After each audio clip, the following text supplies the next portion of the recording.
It's a tough ride for kids today. It is a very, very, very tough ride with new challenges that we never had to experience. Dude, my oldest daughter is on the spectrum, and so we started seeing, this anxiety and this disconnection, and she developed, these tics, like really bad, where she started like hitting herself, uncontrollable. And she's a big, strong girl, She was about, I think, 16, 15 at the time.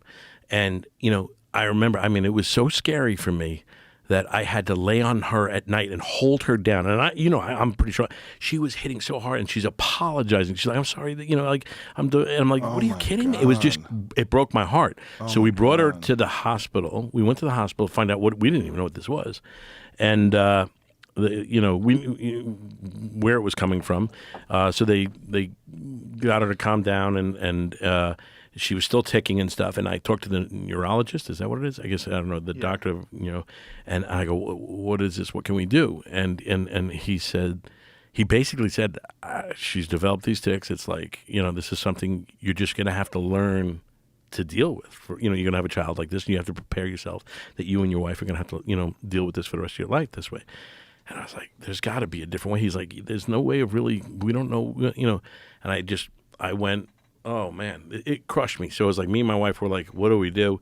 And my wife read this book. She was just doing all this crazy research, and she found this book, Disconnected Kids.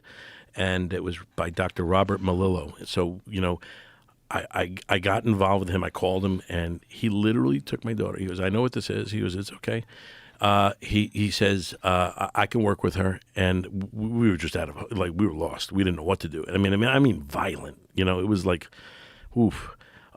So we took it to this doctor, and within 2 weeks, no drugs, anything, 2 weeks, tics were gone. And he said they're going to still be there. They're going to come up every once in a while.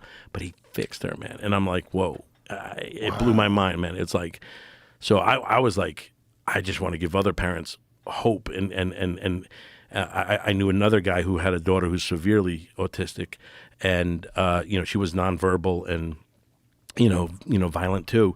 And he said he goes, "I will," and he worked with them, and she's getting so much better and now in speaking, and it's an amazing thing this guy does.